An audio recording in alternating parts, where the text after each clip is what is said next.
coil এনো NC যে diagram আছে সেটা আমাদের কন্ট্রোলিং ডায়াগ্রাম ওকে তাহলে পাওয়ার ডায়াগ্রামে কি আছে দেখো এখানে আমাদের 3 ফেজের একটা লাইন আছে না এটা এই 3 ফেজের লাইন মনে করো যেটা আমার পিডিবি থেকে আসছে ঠিক আছে পিডিবি 3 ফেজের লাইন আর এই 3 ফেজের লাইন যেটা দেখছেন আমার কিসের আমার জেনারেটর 3 ফেজের লাইন ওকে তো এখানে দুইটার জন্য দুইটা সার্কিট ব্রেকার দেওয়া আছে তারপর সার্কিট ব্রেকারের কথা আছে ম্যাগনেটিক কন্ডাক্টর এটা আমার পিডিবির জন্য ম্যাগনেটিক কন্ডাক্টর এটা কার জন্য জেনারেটরের জন্য ম্যাগনেটিক কন্ডাক্টর ঠিক আছে আর কন্ট্রোলিং ডায়াগ্রাম তো জানা কিভাবে কন্ট্রোলিং করা লাগবে এখন ধরো আমি এখানে আমার ব্যাকআপ হিসাবে ধরো আমার এই সার্কিট ব্রেকার চলে আছে মানে আমার যে পিডিবির তিনটা লাইন 3 ফেজে আছে সেটা আমার আইডেন্টিফাই হচ্ছে না রেড ইয়েলো ব্লু মানে আমার 3 ফেজে পাওয়ার আছে পিডিবির পাওয়ার আছে এটা আমার কি জেনারেটরও পাওয়ার আছে রেড ইয়েলো ব্লু ওকে এখন এটা চললে আমার ইন্ডাস্ট্রি কার পাওয়ার পাবে পিডিবির পাওয়ার পাবে না এটা থেকে দেখো রেডের পাওয়ার আসছে এটা থেকে রেডের পাওয়ার এটা রেড ইয়েলো ব্লু এটা red yellow industry red yellow blue অ্যাঙ্গেলে পাওয়ার পাবে ওকে তাহলে পিডিবির ইনপুটে পাওয়ার আছে জেনারেটরের ইনপুটে পাওয়ার আছে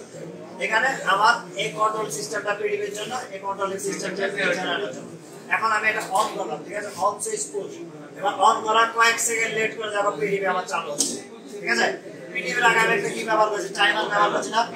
টাইম লেটটা কেন করেছি আমরা পিডিবির পাওয়ারটা স্টেবল না ঠিক আছে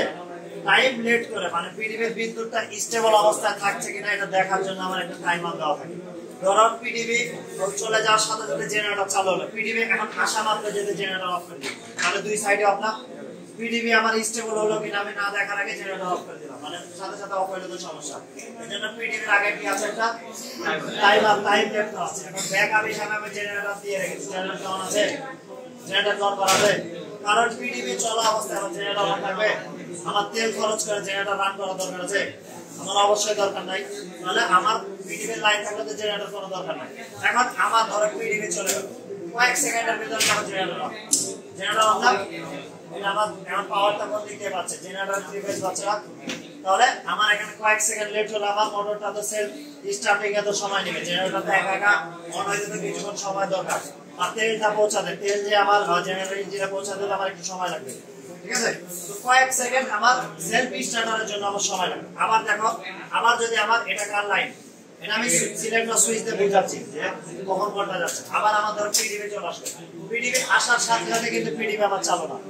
কারণ পিডিবি তে স্টেবল কিনা সেটা দেখো এখন ধরো পিডিবি অন হয়ে গেছে জেনারেটর অটোমেটিক অফ না জেনারেটর ম্যাগনেটিক কন্ডাক্টর তো এইটাই মূলত আমার কি